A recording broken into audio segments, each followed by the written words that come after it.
الفاتحة.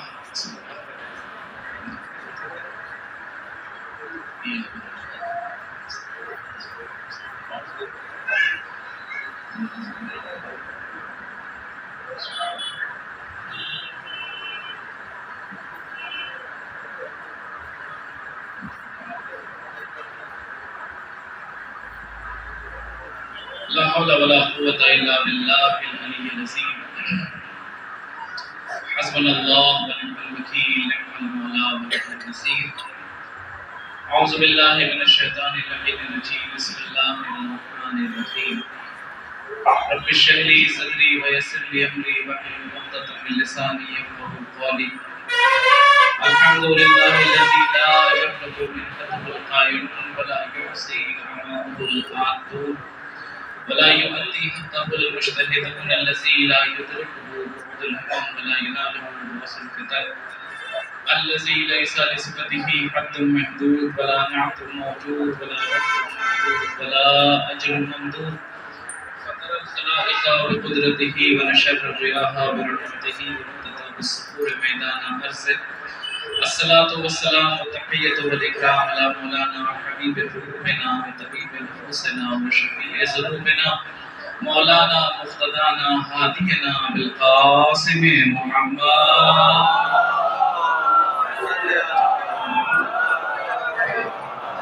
وآله الطيبين الطاهرين المعصومين المظلومين المنتجبين المنتخبين ولعنة الدائمة الباقية على أعدائهم وقتلتهم وغاصبي حقوقهم ومنكري فضائلهم ومنكري مصائبهم ومنكري نسبتهم ومنكري سخاوتهم ومنكري ولايتهم أجمعين من الآن إلى قيام يوم الدين.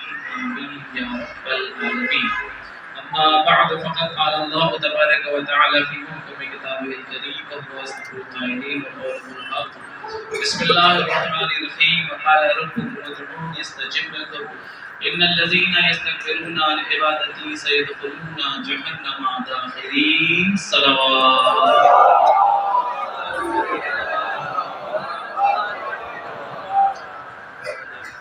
حضرت دعا کے حوالے سے مسلسل معروضات آپ کی خدمت میں پیش کی جا رہی ہیں. آج بھی سلسلے گفتگو وہیں سے آگے بڑھانا ہے اور چند اہم باتیں آپ کی خدمت میں پیش کرنے کی کوشش کریں گے. سب سے پہلے ابتدائی کلام میں اپنی بزرگان دین سے گزارش ہے اگر یہ سامنے آ جائیں تو زیادہ بہتر رہے گا. پروردگار عالم آپ کو اور صحت دے، آپ کی کمروں کو سلامت رکھے.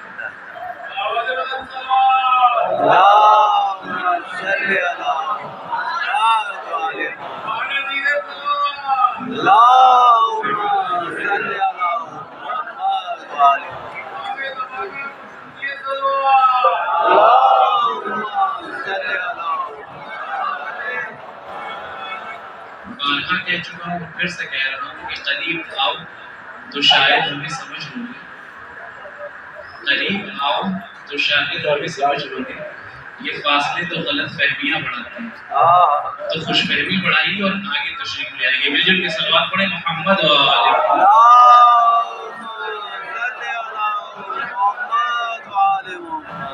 عظمت آل محمد پر بلندر صلوات.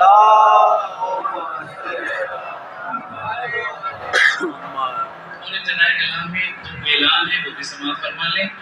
ایک اعلان جو نہیں کیا گیا تھا آج پھر سے اس کی تکرار کر دیں کہ انشاءاللہ شب کی مجلس کے بعد نظر امام حسین کا اہتمام کیا گیا ہے. آپ حضرات سے گزارش ہے کہ تشریف فرما کے جائیے گا.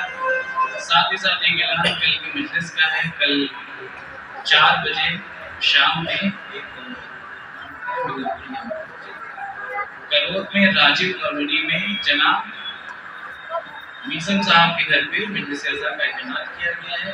آپ حضرات سے گزارش ہے کہ مجلس میں شرکت فرما کے ثواب دعوت حاصل کریں. حضرت علی محمد پر بلندر صلوات.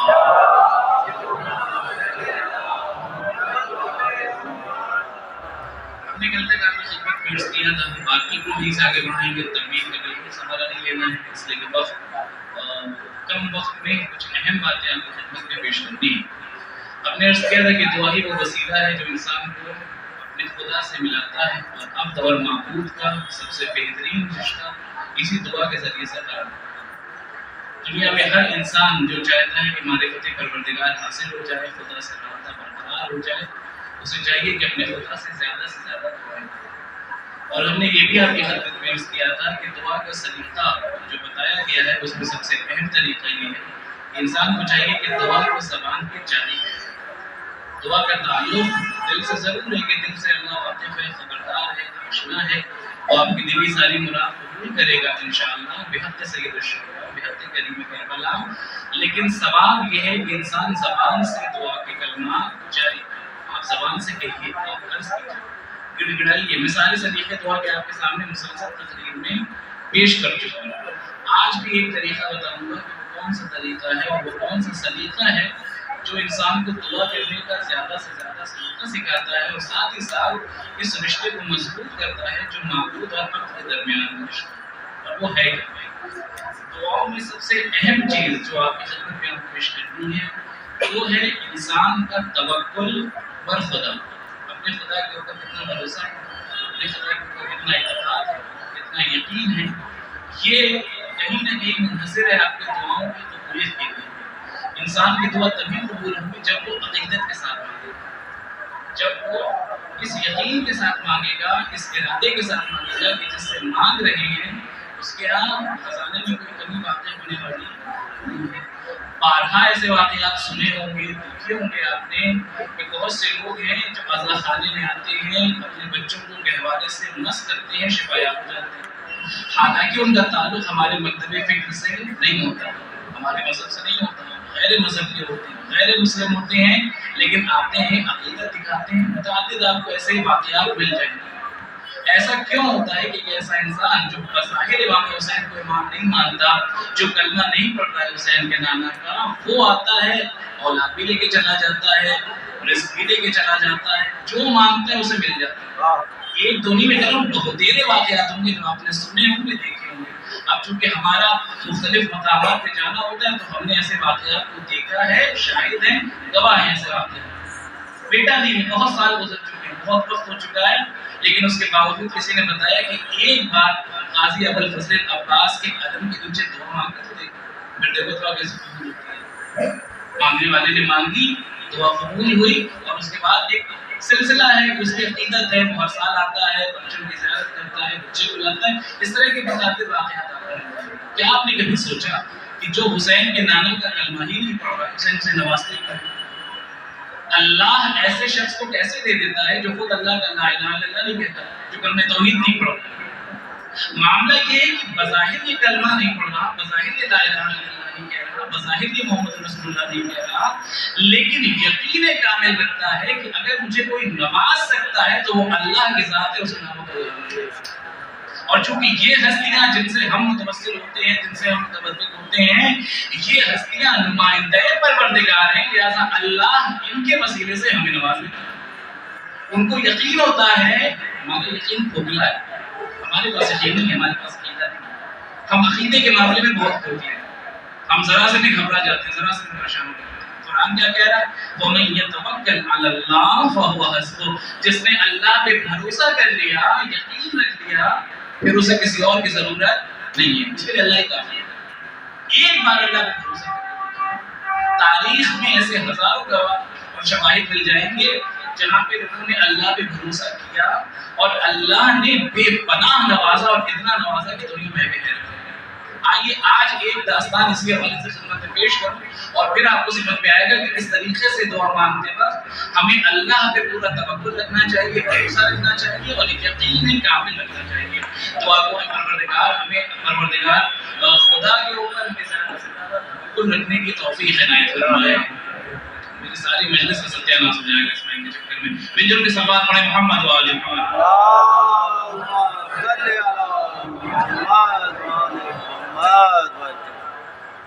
ایک اور صلوات دیجیے مل جل کے محمد و آل۔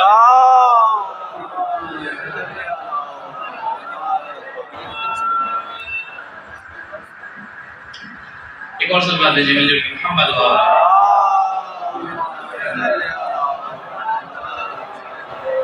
فطرت انسانی بھی یہی ہے کہ جب کبھی کچھ انوکھی چیز ہونے لگتی ہے تو انسان کی توجہ بھی ادھر ہی چلی جاتی ہے۔ اب اب ممبر پہ بیٹھے ہیں میں، نگاہ آپ کی نہ جانے کس طرف ہے، تو میری طرف متوجہ رہیے، زیادہ وقت آپ کا نہیں لیں گے، مختصر وقت میں اہم بات پیش کریے، لہٰذا میری طرف متوجہ رہیے، مائک صحیح ہوتا رہے گا، خراب ہوتا رہے گا، فرق نہیں پڑتا ہے، بات آپ تک پہنچتی رہے گی، اس کا یقین ہے ہمیں، اور انشاءاللہ پہنچاتے رہیں گے۔ غور کر رہے ہیں آپ، میں کیا عرض کر رہا ہوں، دعا مانگنے کا سلیقہ یہ ہے کہ اللہ توکل کرنے، اللہ پہ توکل کرنے کا سلیقہ ہو، یقین ہو، انسان اللہ پہ بھروسہ رکھے، پھر دعا پہ نہیں ہوتی ہے۔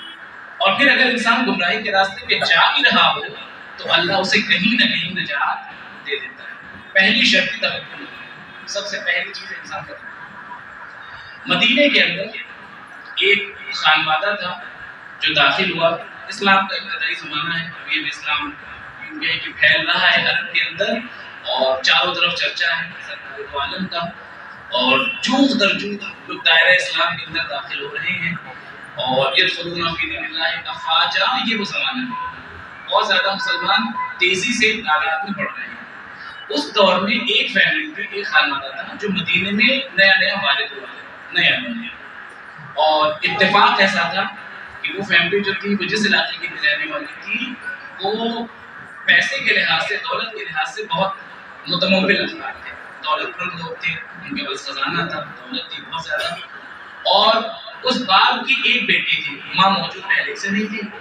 باپ جب بیمار ہوا، مریض ہوا، تو باپ نے کہا، بیٹی کو اپنا سارا عقیدہ بتایا کہ ہم نبی پہ ایمان لے آئے ہیں، ہم نے محمد کا کلمہ پڑھ لیا ہے، دائرہ اسلام میں آ گئے، بیٹی تم بھی اسلام قبول کر لو، اسلام واحد مذہب ہے جو عورتوں کو عزت دیتا ہے، عورتوں کو مقام دیتا ہے، ساری تعریفیں کرنے کے بعد خلاصہ کلام بیٹی نے بھی کلمہ پڑھ لیا، اور باپ جب مرنے لگا تو باپ نے کہا کہ جب تک ہم زندہ ہیں تب تک تو کوئی مسئلہ نہیں ہے، لیکن ہمارے مرنے کے بعد ظاہر ہے تم تنہا ہو جاؤ، تمہاری لڑکی ہے جائے گی کہاں، تم ہو جاؤ گی تنہا، تو کوئی ایک سرپرست چاہیے، کوئی ایک پناہ گاہ چاہیے جہاں پہ جا کے زندگی گزارو، تو بہترین پناہ گاہ مدینے میں پیغمبر اکرم کے علاوہ کہیں نہیں ہے، سرکار دو عالم اگر پناہ دیں گے تو پھر لہٰذا تم مدینے چلی جانا، مدینے میں زندگی گزارنے لگنا، اور سرکار دو عالم سے جا کے سارے واقعات اور معاشرے کو نقل کر دینا، انشاءاللہ تمہاری عبادت کرنا ہے۔ لیجیے صاحب، وہ خاتون اپنے تمام دولت کے ساتھ جو بھی اس زمانے میں چیزیں نہیں ہوں گی، بہرحال ہیرے جواہرات کہہ لیں، درہم دینار کہہ لیں، کوئی ایسا زمانہ تو تھا نہیں، آج کا زمانہ لاکر والا اور بینک بیلنس والا وہ تو معاملہ نہیں ہے، جو کچھ ہے وہ کیش میں ہے، لے کر کے وہ جیسے ہی مدینے میں داخل ہوئی، مدینے کے چوروں نے پہلے اس بندی کو آتے ہوئے دیکھی اور منصوبہ بندی ہونے لگی، تنہا لڑکی ہے، جوان لڑکی ہے، اس سے اچھا موقع کیا رہے گا، آرام سے چوری ہو جائے گی، مسافر ہیں، نئے لوگ ہیں، پتہ نہیں کہاں سے آئے، اور ان میں سے ایک چور تھا جس نے منصوبہ بندی کر لی اور ارادہ کر لیا کہ آج ہم چوری کریں گے۔ پڑھ کے آ رہا ہوں، ذہن میں رکھیے گا، اور یہ توکل علی اللہ فہو حسبہ، جس نے اللہ پہ بھروسہ کر لیا پھر اللہ ہی اس کا مددگار ہے اور اللہ ہی اس کے لیے کافی ہے، پھر اسے کسی در پہ ڈھونڈ کر کھانے کی ضرورت نہیں۔ چور نے ارادہ کر لیا، لڑکی پہنچی، شام کا وقت ہو چکا تھا، اس نے اب یوں کہہ لیں خیمہ ڈال دیا، یوں کہہ لیں کسی گھر میں چلی گئی پناہ لینے کے لیے، یہ سوچ لی کہ اب رات کا وقت ہے، رات کے وقت میں ہم سرکار کے پاس کہاں جائیں گے، جب صبح صادق نمودار ہوگی نبی مسجد نبوی میں آئیں گے، ہم جانے کے بعد سارا ماجرا بتائیں گے اور پھر نبی انشاءاللہ کوئی سبیل کر دیں گے، کوئی راستہ فراہم کر دیں گے تاکہ ہماری یہاں پہ عزت و آبرو محفوظ رہے۔ لیجیے صاحب، رات کی تاریکی ہوئی، نصف شب میں ایک چور دروازے سے، دیوار سے، جیسے بھی کہیں سے داخل ہوا، بہرکیف چپکے سے آیا، اور وہ اس نیت کے ساتھ آیا تھا کہ ہم یہاں پہ چوری کریں گے کہ بہت زیادہ خزانہ ہے، دولت ہے، اور دولت اور خزانہ لے کے چلیں گے، آیا تھا اسی نیت سے، لیکن اس کی نگاہ پڑ گئی اس جوان لڑکی پر، اس نے کہا یہ تو بڑا اچھا موقع ہے، تنہا ہے، کوئی موجود بھی نہیں ہے، کوئی بچانے والا بھی نہیں ہے، کوئی سرپرست بھی نہیں ہے، کوئی پناہ دینے والا بھی نہیں ہے، چوری بھی ہو جائے گی اور ایک گناہ کی بھی گویا فکر اس کے ذہن میں اور ایک خیال گناہ کر اس نے اپنے دماغ میں ایجاد کر لیا، اور اس نے سوچا کہ اب یہاں پہ کون آئے گا مدد کرنے کے لیے، اس ویرانے کے اندر کون آئے گا، یہ سوچ کے وہ بڑھا اس نیت کے ساتھ کہ اب جلدی سے سامان وامان سمیٹے اور پھر جو اسے جسارت کرنی ہے وہ گناہ کرے۔ تھوڑی دیر گزری تھی، میں نے کہا چونکہ ابھی دائرہ اسلام دھیرے دھیرے وسیع ہو رہا تھا، نئے نئے مسلمان ہو رہے تھے، لوگوں میں عبادت کا شوق تھا، ولولہ تھا، جوش تھا، نصف شب میں لوگ نماز شب کے لیے اٹھا کرتے تھے، قرآن کی تلاوتیں ہوا کرتی تھی، ایک سلسلہ تھا، تو اسی وقت میں جب اس نے چوری کا ارادہ کیا، بالکل سامنے والے گھر کے اندر ایک شخص نماز شب کے لیے اٹھا، یہ یوں کہیے کہ قرآن مجید کی تلاوت کے لیے اٹھا، اور اس نے قرآن کی بہترین لہجے عربی کے اندر تلاوت شروع کر دی۔ بھائی عرب کا لہجہ کیا کہنا، سبحان اللہ، ان کے جیسا لہجہ کہاں ملے گا؟ اور آپ کی خدمت میں خصوص اپنے بھائیوں کی خدمت میں عرض کر دوں کہ قرآن مجید کے لیے روایت موجود ہے ہمارے پاس کہ اقرأوا القرآن بالرحم العرب واصواتها، قرآن مجید کو عرب کی طریقے سے پڑھنے کی کوشش کریں، اپنی طرح ہندی کی طرح نہیں۔ بسم اللہ الرحمن الرحیم الحمدللہ رب العالمین، یہ کوئی طریقہ نہیں ہے قرآن مجید پڑھنے کا، جیسے ہمارے نماز میں پڑھتے ہیں نماز میں، ان کا الحمدللہ اور رب العالمین کا ختم ہوتا ہے، پتہ ہی نہیں چلتا ہے، فٹ سے نماز ختم ہو جاتی ہے۔ عربی زبان میں پڑھنے کی کوشش کرو، ظاہر آپ اردو زبان ہے، آپ ہندی زبان ہے، ہماری مادری زبان الگ ہے، ہم سیکھ سکتے ہیں، کوشش کر سکتے ہیں، اتنا کر سکتے ہیں، کوشش کیجیے کہ لہجے عربی میں قرآن مجید کو پڑھنے کی کوشش کیجیے، کیونکہ اس کے اثرات ہیں زندگی کے اندر، ابھی واضح ہو رہا ہے اثر ہے، کتنا بڑا اثر ہے ابھی سنتے جائیں۔ آپ کسی قاری قرآن کو دیکھ لیجئے، بہرحال مصر کے قاری تو پوری دنیا میں مشہور ہیں، آپ کسی مصر کے قاری کو سن لیجئے، عبد الباسط کو سن لیجئے، ایران کے قاری اس وقت پوری دنیا کے اندر ایک نمایاں مقام حاصل کر چکے ہیں۔ خدا کی قسم میں کہہ رہا ہوں کہ جس وقت قاریان قرآن مجید کی تلاوت کرتے ہیں، روح کو بالندگی ملتی ہے، روح کو تازگی ملتی ہے۔ یہ قرآن کا اثر ہے، یہ قرآن کی آیات کا اثر ہے۔ اسے ایسا نہیں کہ صرف جذبات میں آپ کے سامنے کہہ رہا ہوں، جو خطابت میں آپ کے سامنے کہہ رہا ہوں، آپ کو محسوس کریں، بس شرط یہ ہے کہ آپ کے بلوٹوتھ کے اوپر قرآن مجید کی آیت چل رہی ہو، کچھ اور نہ چل رہا ہو۔ صلوات بھیجیے بجر کے محمد۔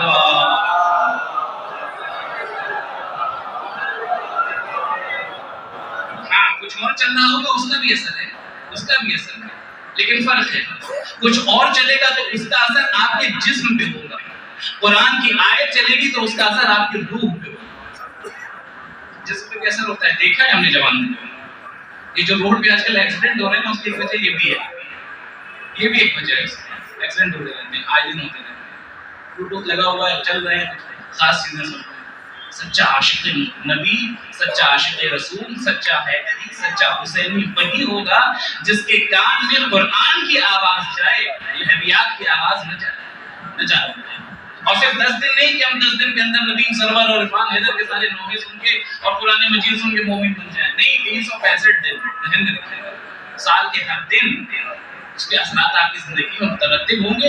وہی میں پڑھ رہا ہوں، کوئی مسلمان کھڑا ہوا رات کی تاریکی میں قرآن مجید کی تلاوت کرنے، تو کس کا اثر میں آپ کو سنت عرض کروں، بہت تیرے ایسے افراد تھے کافر کہ جن کے سامنے رسالت معاب قرآن مجید کی صرف تلاوت کرتے تھے۔ اب سوچی جب سرکار رسالت معاب رحمت مجسم قرآن کی تلاوت کریں گے تو پھر کیا کیفیت ہوگی؟ یہ بھی ایک مسلمان کی تلاوت کہاں، اور روح اسلام اور روح دین کی تلاوت کہاں، ایک الگ ہی کیف ہوتا ہے زبان کے ترشیح میں۔ بہت سے ایسے کافر تھے جو صرف قرآن کی آواز سن کے اٹریکٹ ہو جاتے تھے، پہنچتے تھے ایمان لے کے، کچھ کہنا نہیں پڑا ان سے ایمان لے آؤ، یہ فائدہ ہے وہ فائدہ ہے، کچھ بھی نہیں، قرآن کی آیت پڑھی گئی، اصلاح ہو گئی، ہدایت آ گئے، آگے کہنے کہ یا رسول اللہ ایمان لے آئے، کلمہ پڑھا۔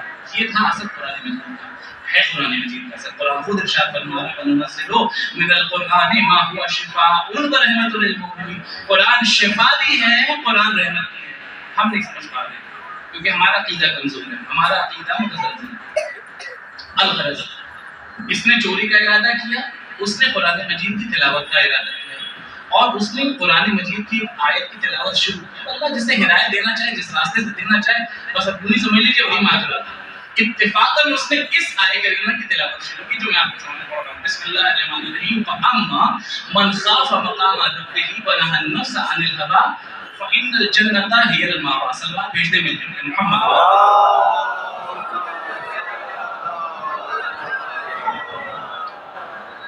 ایک اور صلوات بھیج دیں مل کے محمد۔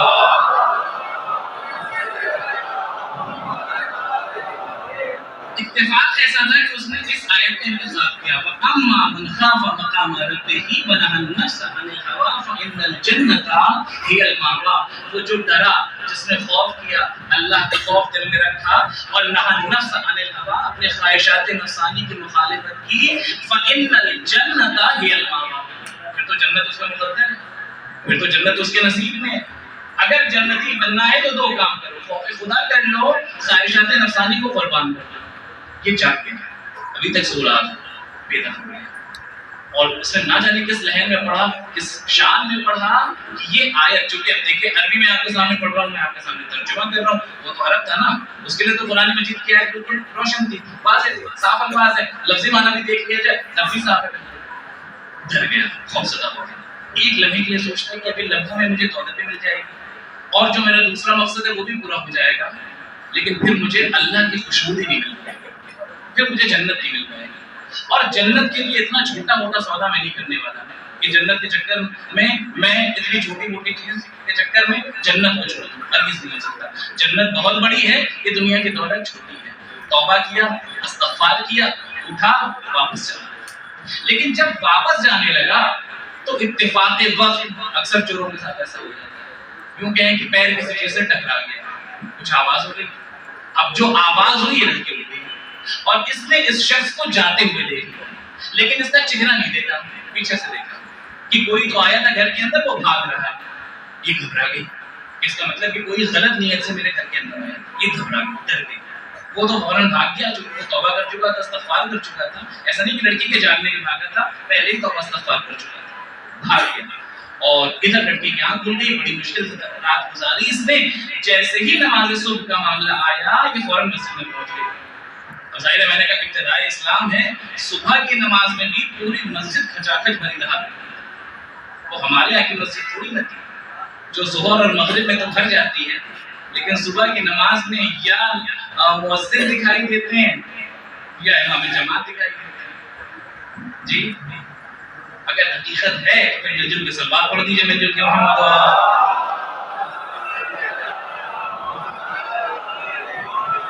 سبحان اللہ، آپ کے سلمان بتائیں گے کہ میں نے بالکل حقیقت بیان کی ہے۔ پروردگار عالم ہمیں نماز صبح پڑھنے کی توفیق عنایت فرمائے۔ دعا کی قبولیت کے لیے بآواز بلند سلوات دیجیے محمد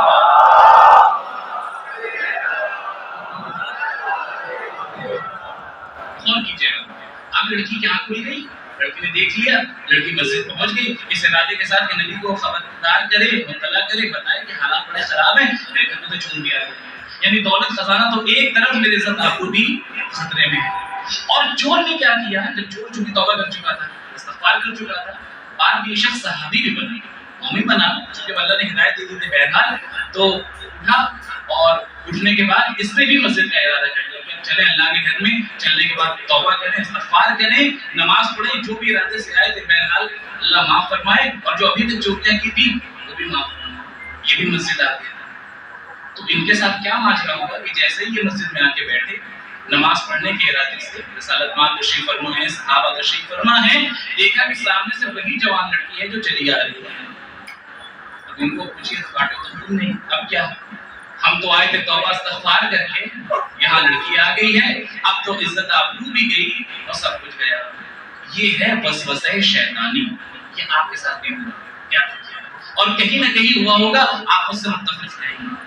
جب بھی کسی نیک کام کی نیت کیجیے گا، اچھے کام کی نیت کیجیے گا، پہلے ہی دن کسی مصیبت میں پھنس جائیے گا، پہلے ہی دن، میں نے کہا آپ میری تصدیق کریں گے اس جملے کو، ایسی مصیبت میں پھنس جائیے گا کہ آپ کے زبان سے جملہ نکلے گا یار گلی بڑھیا تھا، اچھا خاصا زندگی گزر رہی تھی، آج نیکی کرنے کے چکر میں ہمیں مشکل کرنی ہے۔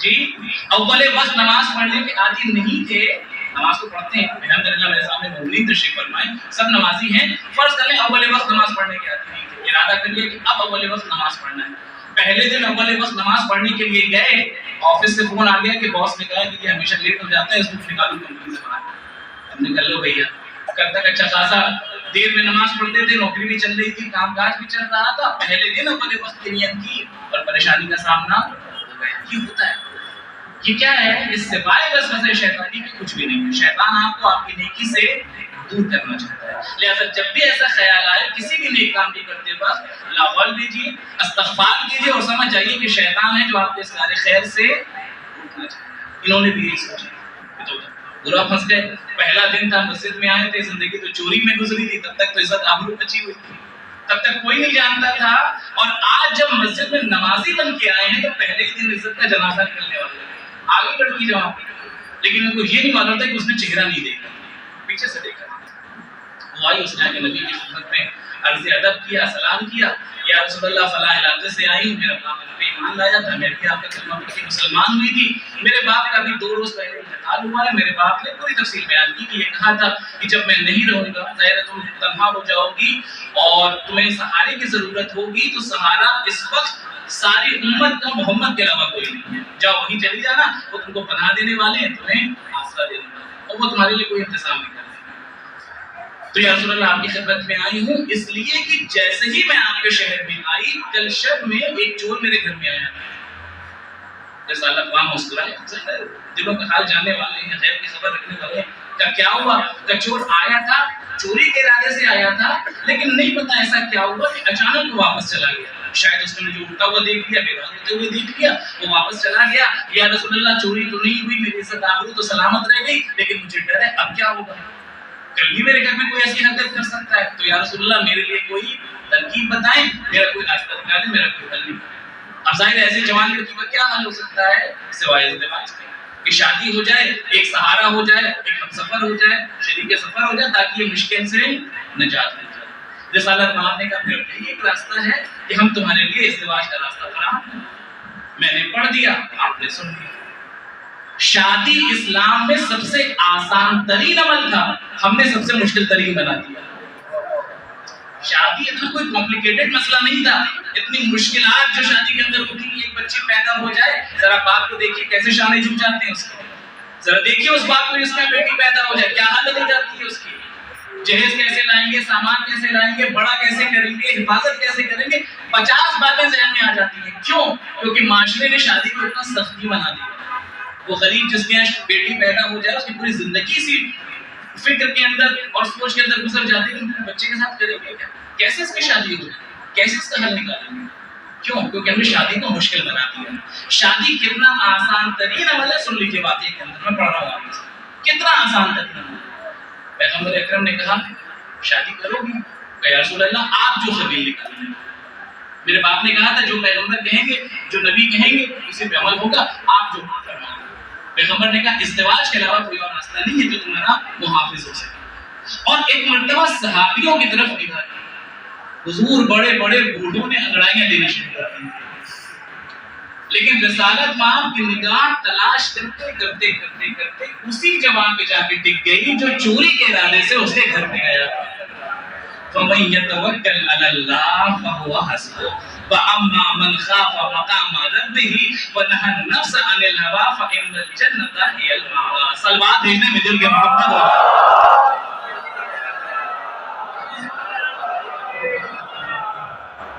اب وہ جو ابھی تک ڈر رہا تھا، خوفزدہ تھا، اس کے تو اور حالت خراب ہو گئی۔ یا اللہ میرا ہی انتخاب، یہ لڑکی مجھے پہچان نہ جائے، میری عزت آبرو خطرے میں ہے، کیا کریں؟ پیغمبر نے کہا کیا ارادہ ہے تمہارا، شادی کرو گے اس لڑکی کے ساتھ؟ اب یوں کہیں دبتی زبان میں راشے والے بدن سے کانپتا ہوا کھڑا ہوا، یا رسول اللہ جو آپ فیصلہ کرنا۔ جوان لڑکی سے پوچھا تمہیں اس کے اندر کوئی عیب نظر آتا ہے؟ اس نے کہا کوئی عیب نظر نہیں آتا، نمازی ہے، آپ کے پیچھے نماز پڑھنے والا ہے، مسلمان ہے، آپ کا عاشق ہے، لہٰذا جو بھی آپ کا شہدائی ہے، ہمیں اس کے اندر کوئی مشکل نہیں، وہ جانتی نہیں تھی۔ میں نے کہا دیکھا نہیں تھا، چہرہ نہیں دیکھا۔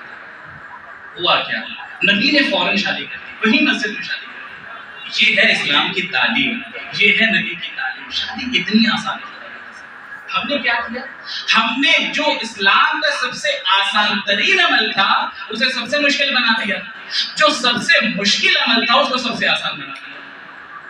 نکاح، شادی سب سے آسان عمل ہم نے سب سے سخت کر دیا۔ کتنا سخت کر دیا میں پڑھ چکا ہوں آپ کے سامنے، اور جو افراد یہاں پہ موجود ہیں، خدا نے جن کو بیٹیوں سے نوازا ہے وہ جانتے ہیں کتنا مشکل ترین ہے۔ ایک باپ کی زندگی کیسے گزرتی ہے بیٹی کی تربیت اور بیٹی کی شادی کی فکر میں، وہ باپ جانتا ہے، وہ کوئی اور محسوس نہیں کر سکتا۔ اور دوسرا مرحلہ جو سب سے سخت کام تھا، جسے سب سے آسان بنا دیا گیا، وہ ہے طلاق۔ ہاں، سب سے آسان، جبکہ میں آپ کی خدمت میں عرض کروں کہ اسلام میں جائز کاموں میں سب سے قبیح اور برا کام اگر کوئی ہے تو طلاق ہے۔ جائز ہے، حرام نہیں ہے، لیکن سب سے برا کام ہے، سب سے ناپسندیدہ کام ہے، اللہ کی نگاہ میں پسند نہیں ہے۔ لیکن اب چونکہ ہم جیسے طالب علموں کے ساتھ پاس اس طرح کے کیس آتے رہتے ہیں تو سن لیجیے، ہمارے پاس فون آتے ہیں، مولانا صاحب السلام علیکم، جی وعلیکم السلام، وہ آپ تشریف رکھتے ہیں مسجد میں ہیں؟ ہم نے کہا جی ہاں مسجد میں ہیں، کہنے لگے وہ اصل میں ایک طلاق تھا، آ جائیں مسجد میں پڑھ دیجیے گا. یہ ممبر سے بیان کر رہا ہوں، میں آپ کے سامنے قصے کہانی نہیں بیان کر رہا ہوں، میں اپنے گھر کی کہانی بیان کر رہا ہوں، ممبر سے بیان کر رہا ہوں، سمجھ جائیے حق بیانی کر رہا ہوں. آپ مسجد میں تشریف رکھتے ہیں، ہم آ جائیں طلاق ہوتا. میں نے ان کو سمجھایا بندے خدا، اگر طلاق اتنا آسان ہوتا تو پھر تو دنیا کا ہر جوڑا طلاق کر رہا ہوتا. جس وقت طلاق ہوتا ہے عرش الہی ہل جاتا ہے، خدا کی قسم ہل جاتا ہے. اب خالص سرور فی القلوب المؤمنین، بات آپ لوگوں کو خوش کرتا چلوں ایک جملے کے ساتھ، اور صرف بس مومنین کے دلوں کو خوش کرنے کے لیے کہ یہ خاتون تھی جن کو طلاق کی بڑی زیادہ جلدی تھی اور آئی تھی جلدی کے چکر میں کہ بس طلاق ہو جائے، تو ان کے سامنے یہی حدیث پیش کی گئی کہ بھئی آپ کو خبر بھی ہے عرش الہی ہل جاتا ہے. انہوں نے کہا ہلا دیجیے. صلوات بھیجیں مجھے کہ محمد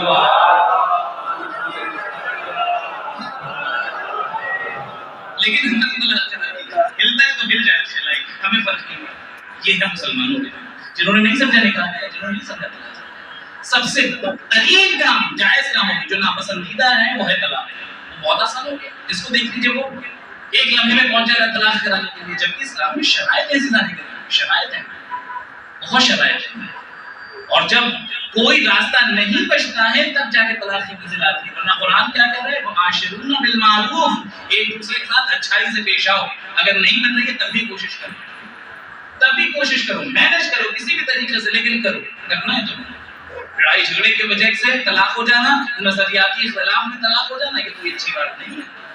آپس میں میل محبت پیدا کرو. بس یہ نتیجہ دے رہا ہوں، اس کو مختصر کرتا ہوں. پیغمبر نے کہا شادی کرو گے، وہ بھی تیار ہو گیا، لڑکی بھی تیار ہو گئی، پیغمبر نے شادی کر دی. رات نصف شب میں چوری کا ارادہ تھا، صبح کی نماز میں شادی ہو گئی. اب جیسے ہی گھر میں پہنچا، گھر میں پہنچنے کے بعد بیوی تو بہرحال ابھی کسی کام کاج میں مصروف تھی، دیکھا کہ زاروں قطار ہو رہا ہے، زاروں قطار ہو رہا ہے، سجدے میں گرا ہوا ہے. میرے اللہ تیرا شکر، الہی خدایا تیرا شکر. کیا ہوا؟ کس چیز کا شکریہ ادا ہو رہا ہے؟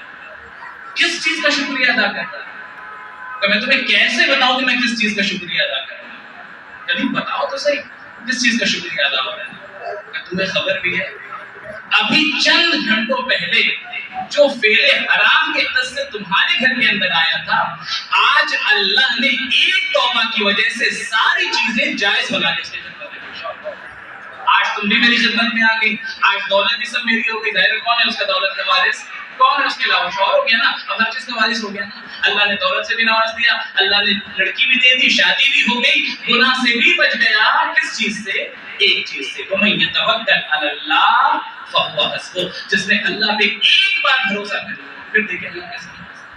دعا گو ہے پروردگار عالم ہمیں اللہ پہ بھروسہ رکھنے کی، توکل رکھنے کی توفیق عنایت فرمائے.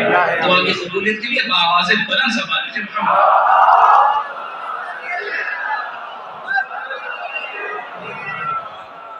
بھروسہ نہیں ہے ہمارے اوپر ایسا نہیں کرا، ہم اللہ پہ یقین نہیں رکھتے. اگر یقین رکھ رہے ہوتے تو یہ کیفیت ہی نہ ہوتی، یہ حالت ہی نہ ہوتی. یہ حالت بتا رہی ہے. آپ دیکھ رہے ہیں لمحوں میں کہاں سے کہاں پہنچ گیا. ایک گناہ کی دلدل کی طرف جانے والا انسان اچانک سے ساری چیزیں جائز مل گئی. کیسے جائز مل گئی؟ کیونکہ اس نے اللہ پہ بھروسہ کر لیا. اگر ہم اور آپ بھی خدا کے اوپر توکل کریں، بھروسہ رکھیں. میں نے کہا چونکہ ہمارا خدا ڈاواڈول ہے، کمزور ہے، ہم بہت جلدی ہار مان جاتے ہیں. ہمیں اللہ پہ اتنا بھروسہ نہیں ہے، ہمیں اللہ پہ اتنا عقیدہ نہیں ہے. ہمیں اس بات کی امید نہیں رہتی کہ پتہ نہیں اللہ نے معاف کرے گا کہ نہیں کرے گا، پتہ نہیں توبہ قبول ہوگی بارگاہ خدا بندی میں کہ قبول نہیں ہوگی. لہٰذا ہم کرتے ہیں. اگر آپ توکل رکھیں گے، آپ بھروسہ رکھیں گے، یہ دیکھیں اللہ پر کس منزل تک ہے. میرا تعلق چونکہ شہر بنارس سے بہت رہا ہے، ابتدائی تعلیم میری شہر بنارس میں رہی ہے. شہر بنارس میں جس جامعہ سے میری تعلیم ہے وہاں پہ ایک استاد رہا کرتے تھے.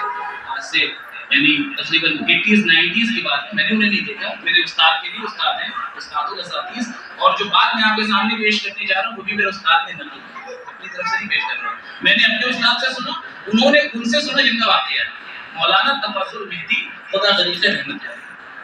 اور اگر میں اجتماع نہیں کر رہا ہوں تو شاید مولانا تفضل مہدی صاحب اسی علاقے کے رہنے والے ہیں جہاں کے آپ کے مامے جمعہ رہنے والے ہیں. آپ کے شہر کے مامے جمعہ اسی علاقے کے رہنے والے ہیں. کبھی ان سے پوچھیے گا تو خود ہی بتا دیں. مجھے جہاں تک یاد آ رہا ہے وہ اسی علاقے کے رہنے والے ہیں. انہوں نے واقعہ نقل کیا. آخری بات مجلس مکمل ہوگی. ان واقعہ نقل کرتے ہیں وہ پیشوان تھے. آپ کے مہاراشٹر میں ایک علاقہ ہے مالیگاؤں میں، آپ نے کوئی نام سنا ہوگا مہاراشٹر میں ہی اگر میں اجتماع میں کر رہا ہوں مانے میں، وہاں وہ پیش نماز تھے، بہت سال تک انہوں نے نماز پڑھائی، لوگوں کو تبلیغ کرتے تھے، درس دیتے تھے، نصیحتیں کیا کرتے تھے، اور ایک دن جب وہ درس دے رہے تھے، جشن امام زمانہ تھا، انہوں نے ایک جملہ کہا، انہوں نے کہا کہ تم آتے ہو، اللہ کی عبادت کرتے ہو، توبہ کرتے ہو، استغفار کرتے ہو، پھر واپس اپنی اسی زندگی میں لوٹ جاتے ہو، ایک کام کرو، کیا کام کریں؟ کا بہت آسان کام ہے، اگر تم نے یہ کر لیا تو پھر یقین جانو زندگی سنور جائے گی، کرنا کیا ہے؟ کہ بس ایک بار اللہ سے صرف دل سے وعدہ کر لو، اور اپنے وقت کے امام سے جو کہ وہ حاضر و ناظر ہیں، ان سے صرف دل سے وعدہ کر لو کہ مولا جو بھی ہم گناہ کرتے تھے، جو بھی خطا کرتے تھے، دیکھیں ہر انسان اپنی کمی جانتا ہے، مجھے اپنی کمی معلوم ہے، آپ اپنی کمیاں جانتے ہیں، مجھ سے کون سی خطائیں ہو رہی ہیں مجھے معلوم ہے، آپ سے کون سی خطائیں ہو رہی ہیں آپ جانتے ہیں، کسی سے کہنے کی بھی ضرورت نہیں ہے۔ فرمایا جو کمی تمہارے اندر ہے، ایک بار صرف دل سے یہ نیت اور وعدہ کر لو کہ میرے اللہ آج کے بعد سے یہ کام نہیں کروں گا، وعدہ آپ سے بھی ہے، وعدہ وقت کے کام سے بھی ہے، آپ کی حجت سے بھی ہے، اور پھر دیکھو زندگی میں کیسے تبدیلی آتی ہے۔ تو لوگوں نے پوچھا کہ آقا کون سی ایسی برائی؟ تو اس زمانے میں اس علاقے میں کیا، بلکہ میں کہوں گا ہندوستان کے متعدد علاقوں میں ایک بیماری تھی، بہت بری بیماری تھی، کہ جب بھی شادیاں ہوتی تھیں تو ناچ گانا بھی ہوتا تھا، ڈھول تاشے بھی بجتے تھے، جی اس طرح کی چیزیں ہندوستان کے مختلف علاقوں میں۔ یہ میرے بزرگ بیٹھے ہوئے جائے میرے بھائی ان سے سوال کر لیں، یہ خود بتائیں گے کیا محل تھا۔ میں اپنے قوم کی بات کر رہا ہوں، باہر کی باتیں نہیں کر رہا، جہاں بھی یہ چیزیں حرام نہیں ہیں ان کی باتیں نہیں کر رہا ہوں، آپ کی شریعت میں حرام ہے تو آپ کیا ناچ گانے ہوتے تھے صاحب، ڈانس ہوتا تھا، ڈھول تاشے بجتے تھے، واویلا رہتا تھا شادی کی رسم۔ تو انہوں نے کہا اسی ایک رسم کے لیے وعدہ کر لو کہ آج کے بعد سے یہ رسم توڑ دیں گے، ختم کر دیں گے اور یہ رسم نہیں کریں گے، وعدہ کر لو۔ سب نے وعدہ کر لیا اور کہا یہ خیال رکھنا، یہ جملہ بہت غور سے سنیے گا، جملہ بہت قیمتی ہے۔ فرمایا وعدہ تو کر رہے ہو لیکن یاد رکھنا کہ تم وعدہ تفضل مہدی سے نہیں کر رہے ہو، تم وعدہ اپنے اللہ سے کر رہے ہو، تم وعدہ اپنے وقت کے امام زمانے سے کر رہے ہو۔ میں آپ کے سامنے خطاب کر رہا ہوں، نہیں پتا زندگی رہے گی نہیں رہے گی، بعد میں دوبارہ کبھی میں پڑھ پاؤں گا نہیں پڑھ پاؤں گا، لیکن آج بچ کے عزائم حسین پہ آپ بھی وعدہ کر کے اٹھیں، ہم بھی وعدہ کر کے اٹھیں، اور ہم سے نہیں، نہ آپ ہم سے کریں نہ ہم آپ سے کریں، بلکہ اپنے وقت کے امام سے کریں، اور خدا کو حاضر و ناظر جان کر میرے اللہ جو ایک کمی ہمارے اندر تھی، جو ایک کوتاہی ہم انجام دیا کرتے تھے، آج کے بعد سے انجام نہیں دیں۔ پھر اس کا انجام کیا ہے، نتیجہ کیا ہے، انعام کیا ہے، جزا کیا ہے، سن لیجئے، سلوات دیجئے میرے لیے محمد والے۔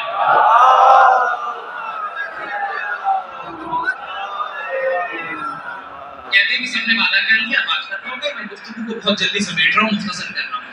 بات طے ہو گئی، سب اپنے اپنے گھروں کو چلے گئے، اور جانے کے بعد جیسا ہوتا ہے ہمارے ساتھ روا روی میں ہم سارا وعدہ بھول جاتے ہیں، دن بھر کتنے وعدے کرتے رہتے ہیں، کون سی بڑی بات ہے، لیکن ہوتے ہیں کوئی بندے مومن جو اپنے وعدے کے اندر کھڑے ہوتے ہیں۔ دو بھائی تھے، ایک بھائی کا بیٹا تھا، ایک بھائی کی بیٹی تھی، آپس میں منسوب، یعنی دو سگے بھائی آپس میں ایک رشتے کے ماتحت جڑنے والے تھے، اور شادی کا وقت نزدیک آ گیا تھا۔ جیسے ہی شادی کا وقت نزدیک آیا، ظاہر وعدہ تو کر چکے نا کہ شادی کے اندر اس طرح کی کوئی رسم نہیں ہوگی۔ حضور ہر محلے میں، ہر علاقے میں، اب آپ اسے بالکل دل پہ مت لے لیجیے گا، میں ہر جگہ کی بات کر رہا ہوں، کسی خاص علاقے میں نہیں، ہر علاقے میں کچھ لوگ ایسے ہوتے ہیں جن کے پاس کام تو کچھ نہیں ہوتا، وقت بہت زیادہ ہوتا ہے، ان کو سمجھ میں نہیں آتا وقت صرف کہاں کریں، کہاں خرچ کریں، تو وہ خرافات ڈھونڈتے رہتے ہیں، اور خرافات میں ان کا دماغ لگا رہتا ہے۔ تو کچھ خرافاتی اس علاقے کے، ان کا دماغ چلا، ان کا یار شادی نزدیک ہے، اور شادی میں ڈھول تاشا نہیں ہے، تو پھر شادی کا مزہ ہی کہاں ہے، لطف ہی کہاں ہے۔ پہنچ گئے کس کے پاس؟ لڑکے کے باپ کے پاس، اور جا کے کہا کہ آپ کے بیٹے کی شادی ہے، بیٹا ہے آپ کا، نہیں ماں کی جگہ دو بیٹیاں تھیں اور دو بیٹے تھے، یعنی ایک بیٹی بھی نہیں، دو بیٹیوں کا معاملہ، ان کی دو بیٹیاں ان کے دو بیٹوں سے منسوب تھیں، دوسرے بھائی تھے، کہا آپ کے دو ہی بیٹے ہیں، اللہ نے آپ کو نوازے ہیں، دونوں کی شادی ہونے والی ہے، اس کے بعد کوئی سلسلہ نہیں ہے شادی کا، آپ جانتے ہیں کہ ہمارے یہاں شادیوں میں کیا رسم ہے، کیا رواج ہے، شادی میں جب تک ڈھول تاشے نہ ہو مزہ ہی نہیں آتا ہے، اور آپ کے یہاں اگر ایسے ہی شادی ہوتی تو پھر لطف کہاں رہے گا شادی کا، اب پھر کیا کریں، جاؤ جا کر کے اپنے بھائی سے بات کرو، منواؤ، تو اگر وہ نہیں مانے تو کیسے نہیں مانیں گے، وہ حربہ جو ہمارے یہاں استعمال ہوتا ہے، کون سا حربہ، کیسے نہیں مانیں گے، آپ لڑکے والے جو ٹھہرے، آپ کی خاموشی بتا دیے شاید بات پہنچا نہیں پا رہا ہوں، آپ لڑکے والے ٹھہرے بھائی، وہ لڑکی والے ہیں، آپ کو چڑھ کے رہنا چاہیے، آپ یہ ہونا چاہیے کہ اگر یہ رسم نہیں ہوگا تو ہم شادی نہیں کریں گے۔ چند روز بچے ہیں شادی کو، پھر میں دوہرا رہا ہوں کہ کوئی کہانی تصریح بیان کر رہا، سینہ بسینہ نقل کر رہا ہوں، استاد سے، میرے استاد نے اپنے استاد کو سنا تھا، وہ خود واقعہ نقل کرنا، وہ کہتے ہیں کہ جب یہ بات ہو گئی تو لڑکے کے جو باپ تھے وہ اپنے بھائی کے پاس آئے اور انہوں نے بھی جملہ دکھایا کہ بھائی شادی نزدیک ہے، آپ کی بھی 2 ہی بیٹیاں ہیں، میرے بھی 2 ہی بیٹے ہیں، شادی میں اگر یہ ڈھول اور گانا اور ناچ گانا نہیں ہوتا تو پھر لطف بھی کہاں آتا ہے؟ تو بہتر یہ ہے کہ شادی میں ساری چیزیں جیسے ہوتی تھی معمول کے مطابق ویسے ہی ہوں، ورنہ شادی میں لطف نہیں آئے گا۔ جو جملہ کہا ہے لڑکی کے باپ نے دل چیز ہے، اس نے کہا کہ آپ کو اپنا وعدہ سے کریں۔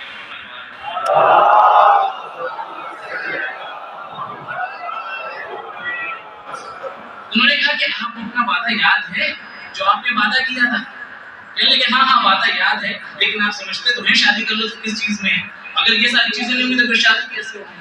اور وہ وعدہ ہوتا ہے، چھوڑیے وعدہ تو ہوتا رہتا ہے، کرتا رہے۔ تو لڑکی کے باپ نے کیا جملہ کہا؟ آپ نے سمجھا ہی نہیں، آپ نے غور نہیں کیا۔ میں نے وعدہ تفضل مہدی سے نہیں کیا تھا، میں نے وعدہ خدا سے کیا تھا، میں نے وعدہ امام زمانہ سے کیا تھا۔ کسی انسان سے کیا ہوا وعدہ تو میں توڑ دیتا ہوں لمحوں میں، لیکن اپنے خدا سے کیا ہوا وعدہ نہیں توڑ سکتا۔ آپ کو شادی کرنا ہو کیجئے، نہیں تو خدا حافظ والسلام دیجئے صاحب۔ جب ایسا کھڑا جواب مل گیا تو واپس ہو گئی۔ پھر بھی کوشش کرتے رہے تو تفصیل اپنی جگہ پہ باقی رہ جائے، کیونکہ وقت نہیں ہے، میں گفتگو کو نتیجہ دے کے ختم کرنا چاہتا ہوں۔ آخرکار انہوں نے کوشش کی لڑکی سے بات کرنے کی، لڑکیوں سے چل کے بات کریں، کسی طرح آمادہ کروائیں۔ لڑکیوں کو بڑا شوق ہوتا ہے کہ شادی کے اندر ساری رسم و رواج ہو۔ لڑکیوں نے کہا کہ جب بابا نے صاف منع کر دیا تو پھر ہمارا بھی یہی جواب ہے، واپس چلے جائیے اور یاد رکھیے ہم ایسے گھر میں شادی کر کے جانا ہی نہیں چاہتے جن کی نگاہ میں خدا کی کوئی عظمت ہی نہیں ہے، جن کی نگاہ میں خدا کا کوئی وقار ہی نہیں ہے۔ آپ خدا سے کیا وہ وعدہ بھول گئے، ہمیں شادی نہیں کرنی ہے آپ کی۔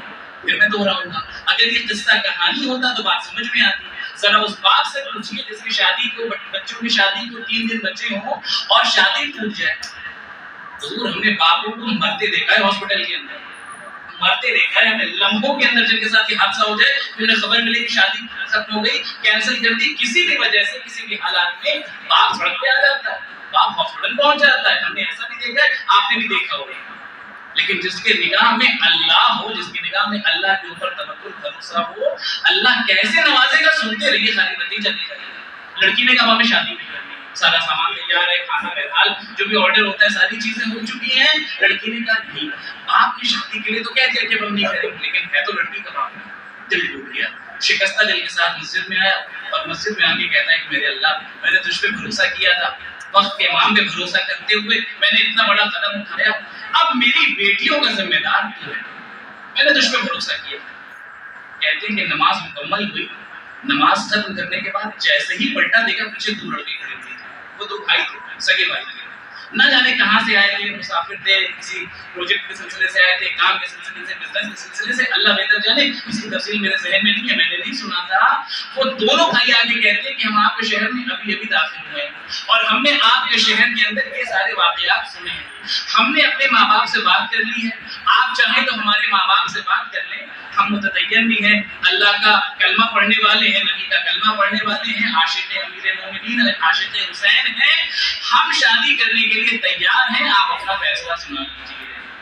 وَمَن يَتَوَكَّلْ عَلَى اللَّهِ فَهُوَ حَسْبُهُ۔ یہ آنے والے لڑکے کوئی معمولی لڑکے نہیں تھے کہ راہ چلتے جا کے لگے کہ شادی کر لیجیے، نہیں، یہ بزنس مین تھے، کسی خاص مقصد سے آئے تھے، یعنی ان سے بہت بہتر تھے کہ جن کا دین بھی بلند تھا، جن کا عقیدہ بھی بلند تھا، اور اللہ نے نوازا بھی تھا۔ شادی ہوئی اور ہونے کے بعد یہ سلسلہ تھا، اس علاقے میں نام لیا جاتا تھا، کہا جاتا تھا کہ واقعی اگر کسی نے اللہ پر بھروسہ کر لیا تو دیکھیں اللہ کیسے نوازا۔ یہ بھی ایک سلیقہ ہے دعا لینے کا، بھروسے کے ساتھ، توکل کے ساتھ دعا مانگتے چلے جائیے۔ اور توکل کی سب سے بڑی مثال اگر کہیں دیکھنی ہے تو کربلا کے میدان میں، ایسی مثال تو آپ کو کہیں نہیں مل سکتی۔ وہ توکل ہے، وہ بھروسہ ہے، قربانی دیتے چلے جا رہے ہیں، لاشوں پہ لاشیں اٹھاتے چلے جا رہے ہیں، لیکن اتنا بھروسہ اور اتنا اطمینان ہے کہ جب شہزادی زینب سلام اللہ علیہا سے ثانیہ زہرا سے سوال کیا گیا، عباس مار دیے گئے، حسین شہید کر دیے گئے، علی اکبر ایڑیاں رگڑ کے ختم ہو گئے، سارا خندہ تمہارا قتل کر دیا گیا، اب یہ تو بتاؤ خدا کو کیسا پایا؟ کیا کیا خدا نے؟ تمہیں ذلیل کر دیا، معاذ اللہ نعوذ باللہ نقل نباشد، کیا حالت میں ہو تم اور کس حالت میں ہیں؟ ہم سب کچھ تمہارا ختم ہو گیا، کیسا سمجھ رہی ہو، کیسا پا رہی ہو اور کیسا دیکھ رہی ہو خدا کا یہ نظام؟ ایک جملہ ثانیہ زہرا نے کہا جو تاریخ کے دامن میں رقم ہو گیا، فرمایا ما رأیت الا جمیلا، ہم نے خدا سے حسن و جمال کے علاوہ کچھ نہیں دیکھا۔ اس لیے کہ اگر علی اکبر کی قربانی مرضی معبود کے لیے ہے تو اس سے بہتر کیا ہو سکتا ہے؟ اگر حسین کی قربانی اللہ کے لیے ہے تو اس سے خوبصورت نظر نہیں ہو سکتا، اس سے خوبصورت نظر نہیں ہو سکتا، اللہ کے لیے اور ہمیں اللہ پہ بھروسہ ہم جانتے ہیں۔ اور آج اگر مسجد سے اذان کی آواز بلند ہو رہی ہے تو سمجھ میں آ گیا کون جیتا ہے، زینب جیتی ہے یا زینب کے سر سے پردہ چھیننے والا جیتا ہے۔ آج دنیا لعنت پیش کی کوئی نام لینا گوارا نہیں کرتا، لیکن ہمارا حال یہ ہے کہ 14 صدیوں کے بعد آج میں نے ابھی صرف مصائب شروع کیا، میں دیکھ رہا ہوں کہ مومنین سامنے بیٹھے ہوئے میرے ان کی آنکھیں اشکوں سے بھر چکی ہیں اور یہ آمادہ گریہ ہو گئے ہیں۔ میں نے صرف زینب کا ہے، میں نے صرف شہادت کا نام لیا ہے، بس 14 صدیوں کے بعد میں نے شہادت کا صرف نام لیا، آپ کی آنکھیں بھر گئی۔ یہ عزادار آپ کربلا میں موجود تو نہیں تھے نا، آپ نے منظر تو نہیں دیکھا تھا نا، صرف سنا ہے تو آپ کی یہ کیفیت ہے۔ ذرا کوئی زینب کے دل سے پوچھے، ذرا کوئی سید سجاد کے دل سے پوچھے، ذرا کوئی بانو کے دل سے پوچھے جس نے سارا منظر اپنی نگاہوں سے دیکھا تھا اور دیکھنے کے بعد وہ سارا منظر ذہن میں محفوظ رہ گیا۔ مجھے انصاف سے بتائیے، جب اکبر یاد آتے ہوں گے، اکبر کی قربانی یاد آتی ہوگی، جب عباس یاد آتے ہوں گے، عباس کے کٹے ہوئے بازو یاد آتے ہوں گے، جب اصغر یاد آتے ہوں گے، اصغر کا ننھا چہرہ یاد آتا ہے۔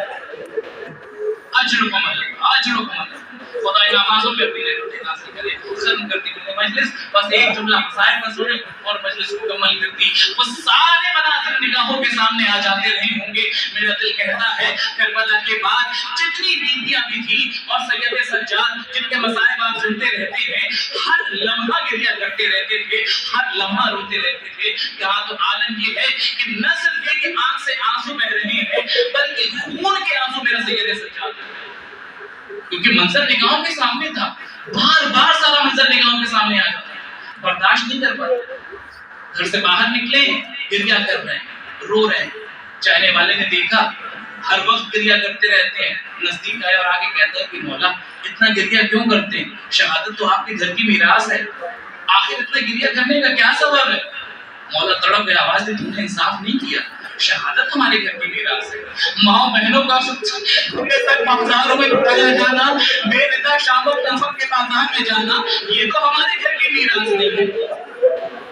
رونے لگا، تھوڑی دیر کے بعد جب اسے سکون ملا تو کہتا ہے مولا میں محسوس کر رہا ہوں کہ جب بھی روتے ہیں آپ کی زبان پہ ایک جملہ رہتا ہے، ہائے شام، الشام، ہائے شام۔ مولا بس اتنا بتا دیجیے شام میں ایسا کون سا ظلم ہو گیا آپ بھول نہیں پاتے، آپ فراموش نہیں کر پاتے۔ سن سکیے گا جملہ، دل پہ ہاتھ رکھ کے سنیے گا۔ میرا مولا تڑپ گیا، آواز دل میں کچھ برداشت نہ کر سکے گا، کہتا ہے مولا بتائے تو صحیح، کہا شام میں ہمیں ایسے مقام میں لا کے رکھا گیا تھا جہاں غلام اور کلیسے بیچے جاتے تھے، منادی ندا دے رہا تھا یہ نبی کی نوازی ہے یا دل کی ہے؟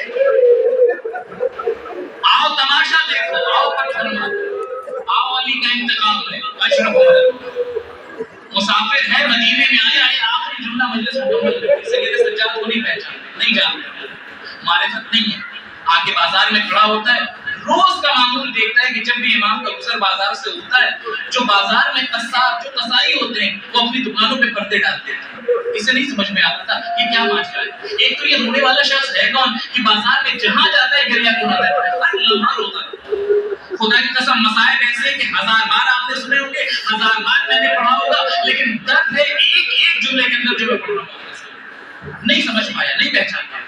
اس نے کہا ایک راستہ ہے، انہی قصاب کے پاس پہنچا، قصائیوں کے پاس پہنچا، کہتا ہے بھائی نہیں سمجھ میں آیا، ایک تو میں اس شخص کو دیکھ کے حیران ہوں، ہر لمحہ روتا رہتا ہے، ہر لمحہ گریہ کرتا رہتا ہے، لیکن جیسے کہ تمہاری دکان کے پاس سے گزرتا ہے تم اپنی دکانوں پہ پردے ڈال دیتے ہو، مقصد کیا ہے سن سکو گے عزاداروں، وجہ کیا ہے؟ انہوں نے کہا تمہیں نہیں خبر، یہ آنے والا کوئی اور نہیں ہے، یہ ہمارا غریب بےکس امام ہے، ہمارا چوکتا امام ہے، تو پردہ کیوں ڈالتے ہو؟ کہ جیسے کہ ہماری دکان کے پاس سے گزرتا ہے ایک سوال کرتا ہے، اے بھائی بس اتنا بتا دے جب جانور کو ذبح کر رہا تھا اسے پانی پلایا تھا یا نہیں پلایا؟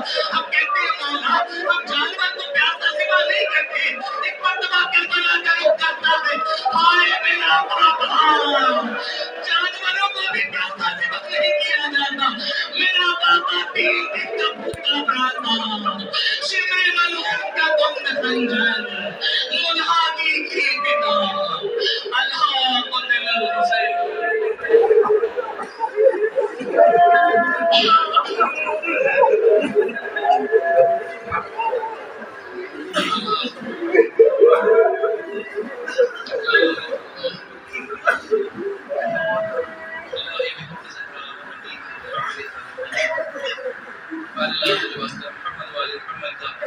محمد اس قلیل عبادت کو شرف قبولیت عطا فرما۔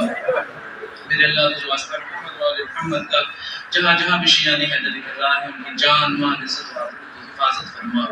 جتنے بھی پریشان حال ہیں ان کی پریشانیوں کو جلد از جلد دور کر، جتنے بھی مقروض ہیں انہیں قرض سے سبکدوش کر، جتنے بھی اولاد ہیں ان کو نعمت اولاد سے مالا مال کر۔ میرے اللہ تجھے واسطہ محمد و آل محمد کا الہ الہ سیدہ میں علماء اعلام روز مقدسہ کی حفاظت فرما، دشمنان اہل بیت کو جلد از جلد نابود فرما۔ میرے اللہ تجھے واسطہ محمد و آل محمد کا منتقم حسین امام زمانہ کو ظہور میں تعجیل فرما، عدت ظہور میں اتنی توفیق عنایت فرما کہ ان کے غلاموں کو شمار کیے جا سکے۔ اللہم تقبل منا انک انت السمیع العلیم۔